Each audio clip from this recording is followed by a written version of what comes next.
আসসালামু আলাইকুম। সবাইকে স্বাগত আপনাদের আমার চ্যানেলে।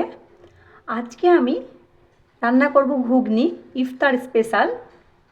তার জন্য এখানে আমি নিয়ে এনেছি 500 মটর। আমি ভোর রাত্রে সেহরি খাওয়ার পরে মটরটাকে ভিজিয়ে রেখেছিলাম। এই মটরটাকে ভালোভাবে পরিষ্কার করে আমি ধুয়ে নিয়েছি।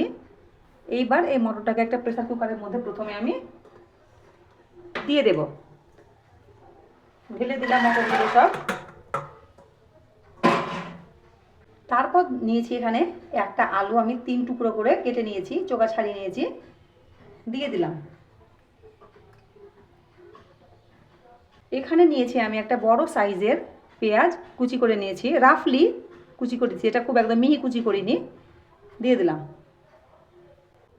তারপর দিয়ে দেব টমেটো, ছোট সাইজের 2টো টমেটো দিলাম।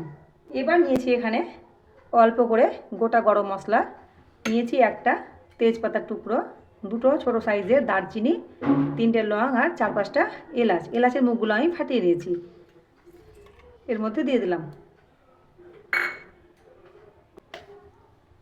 এবার দিয়ে দেব পরিমাণ করে লবণ, হলুদ গুঁড়ো। এবার দিয়ে দিব পানি। পানিটা এমনভাবে দেব যাতে মটরগুলো ডুবে ডুবে থাকে। আর এই যে আমি গোটা গরম মশলাটা দিলাম, তেজপাতাটা, গোটা গরম মশলা, এগুলোর জন্য কিন্তু ঘুগনির ফ্লেভারটা ভীষণই ভালো আসবে। দিয়ে দিলাম 1 গ্লাস পানি। এখানে আমি আর একটু পানি অ্যাড করব।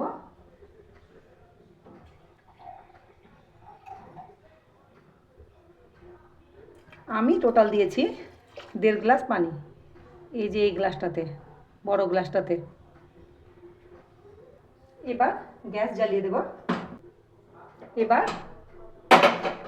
গ্যাস জ্বালিয়ে দিলাম, চাপিয়ে দিলাম প্রেসার কুকার। এবার প্রেসার কুকারে ঢাকা লাগিয়ে দিলাম। গ্যাসের ফ্লেমটা আমি হাইতে রেখেছি। এই হাই ফ্লেমে আমি 3টা সিটি দেব, দিয়ে ভাপটা প্রেসার কুকারে আমি কিন্তু রেখে দেবো, ভাপটা ছাড়বো না। ফিরে আসছি আমি 3টা সিটির পরে। 3টে সিটি দিয়ে নিয়েছিলাম।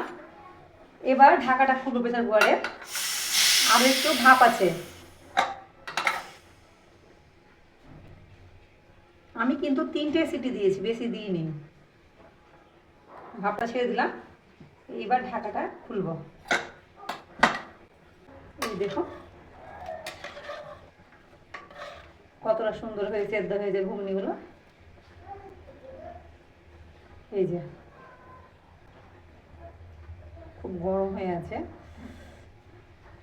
এই যে খুব সুন্দর সিদ্ধ হয়েছে।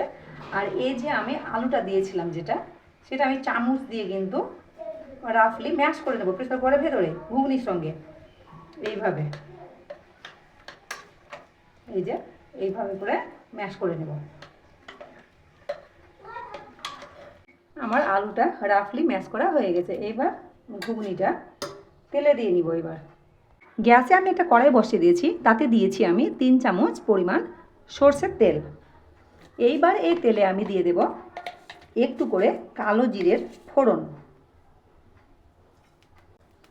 কালো জিরে ফোড়নটা কিন্তু ভীষণই আমাকে ভালো লাগে সবজিতে, ঘুগনিতে। ফোড়নটা দেওয়া হয়ে গেছে। এইবার এতে দিয়ে দেব, গ্যাসের ফ্লেমটা আমি লো করে দিলাম। এইবার আমি দেব 1 চামচ পরিমাণ আদা রসুন বাটা। ভালোভাবে একটু মশলাটাকে কষে নেব যাতে আদা রসুনের কাঁচা গন্ধটা চলে যায়। আমি 2-3টে কাঁচা লঙ্কা নিয়েছি, অর্ধেক করে ভেঙে নিয়েছি, দিয়ে দিলাম। 1 চামচ মতো দেব কাশ্মীরি লঙ্কা গুঁড়ো, কালারটা আসার জন্য, ঝাল হবে না কিন্তু। ভালোভাবে একটু কষবো, দিয়ে কিন্তু ঘুগনিটা এর মধ্যে ঢেলে দেব। মশলাটা আমার কষানো হয়ে গেছে। গ্যাসের ফ্লেমটা লো করে আমি ঘুগনিটাকে এর মধ্যে ঢেলে দেব।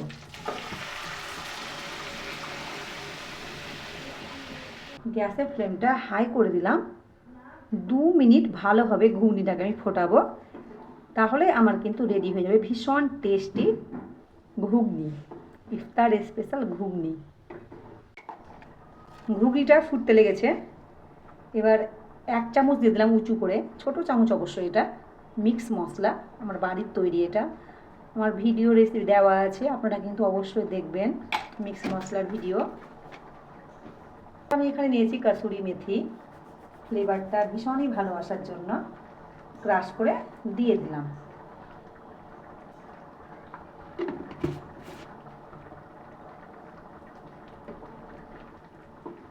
এক মিনিট মতো ফুটাবো, আর দিয়ে গ্যাসের ফ্লেমটা অফ করে দেবো। তাহলে আজকে আমার এই ঘুগনির ইফতার স্পেশাল ঘুগনির রেসিপি আপনাদের কেমন লাগলো? এত সহজ বানানো, দেখতেই পেলেন আপনারা কত সহজে করলাম। আর গরম মশলা, যেহেতু গোটা গরম মশলা ঘুগনিতে দেওয়ার জন্য ভীষণই ফ্লেভার ভালো আসছে এটা। তাহলে এইভাবে একবার হলেও আপনারা কিন্তু ট্রাই করবেন। এই ঘুগনিটা সবাই কিন্তু পছন্দ করবে। আর এখানে কোনো গুঁড়ো মশলা আমি ব্যবহার করলাম না, একদম সিম্পলভাবে করলাম। সিম্পল হলেও কিন্তু টেস্টটা ভীষণ ভালো হয়, ভীষণ ভালো আসে টেস্টটা। সবসময় যে মশলা বেশি দিলে যে ভালো হয় জিনিস, তা না। এইবার আমি গ্যাসের ফ্লেমটা অফ করে দেবো, যেহেতু ঠান্ডা হওয়ার পরে কিন্তু ঘুগনিটা আর একটু ঘন হয়ে যাবে।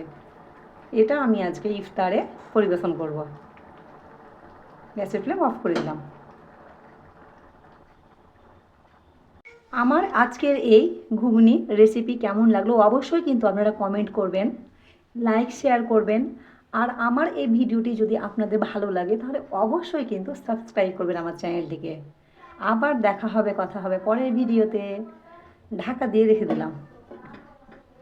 টাটা।